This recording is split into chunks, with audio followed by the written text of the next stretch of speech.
கர்த்தர் நல்லவர், அவர் கிருபை என்றும் உள்ளது. இந்த நாளிலே ஒரு புதிய கிருபைகளோடு உங்களை சந்திப்பதாக.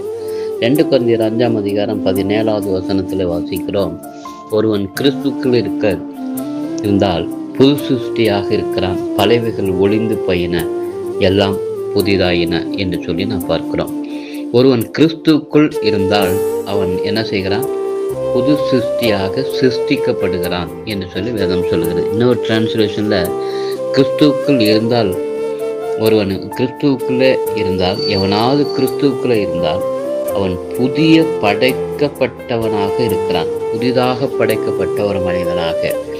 ஒருவேளை ஒருவனை கிறிஸ்துவுக்குள்ளே இருந்தால், கிறிஸ்துவோடு கூட இருந்தால் அவன் புதிய படைப்பாக படைக்கப்பட்டவனாக இருக்கிறான் என்று சொல்லி வாசிக்கிறோம்.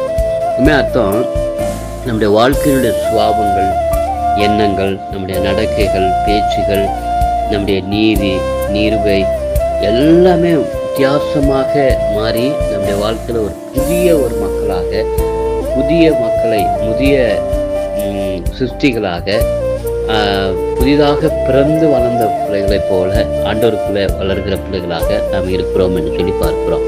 அப்போ அவனாவது கிறிஸ்துக்குள்ள இருந்தால் அவன் புதிய படைப்பாக படைக்கப்பட்டவனாக இருக்கிறான். பழையவைகள் எல்லாம் என்ன செய்து மறைந்து போகுது. நம்மகிட்ட ஒருவேளை கெட்ட சுபாவங்கள், நம்முடைய எண்ணங்கள், சுபாவங்கள் எல்லாம் இருந்தாலும் கூட அது மறைந்து போகிறது, எல்லாம் புதிதாக மாறுகிறது, புதிதாக வருகிறது. அவருடைய அதுவரை நம்முடைய ஒருவேளை ஒரு கெட்டவர்களாக வாழ்ந்திருக்கலாம், அவருடைய பெயர் கெட்டவர்களாக இருந்திருக்கலாம்.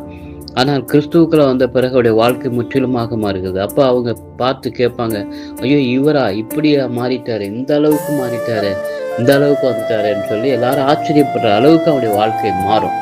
இதுதான் ஒரு மனிதன் கிறிஸ்துவுக்குள்ள இருக்கிற மனிதனுக்கும் கிறிஸ்துவை விட்டு வெளியே இருக்கிற மனிதனுக்குள்ள ஒரு வித்தியாசம்.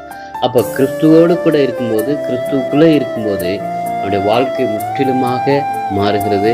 அவனுடைய பெரிய ஆசீர்வாதங்களை பெறுகிறான், அநேகருக்கு அவன் ஆசீர்வாதமாக வாழ்கிறான், ஆண்டவருடைய நாமத்தை மையப்படுத்துகிறான். அப்படிப்பட்ட கிருபைகளை இந்த நாளில் உங்களுக்கும் கொடுத்து நீங்கள் கிறிஸ்துவோடு இணைந்து வாழும்போது அப்படிப்பட்ட ஒரு புதிய படைப்பை ஆண்டவர் கொடுக்கிறார், புதிய வாழ்வை கொடுக்கிறார், புதிய அனுபவத்தை கொடுக்கிறார், புதிய ஆசீர்வாதங்களோடு கூட உங்களை வழி நடத்துகிறார். அப்படிப்பட்ட கிருபைகள் இந்த நாளில் தந்து உங்களை வழி நடத்த தொடர்ந்து உங்களுக்காக நாங்கள் செபிக்கிறோம். நல்ல தகப்பனே ஸ்தோத்திரிக்கிறோம், நன்றி செலுத்துகிறோம்.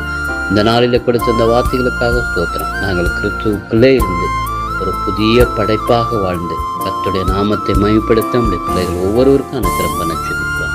இயேசு நாமத்தில் கேட்கிறோம் நல்ல பிதாவே, ஆமென், ஆமென்.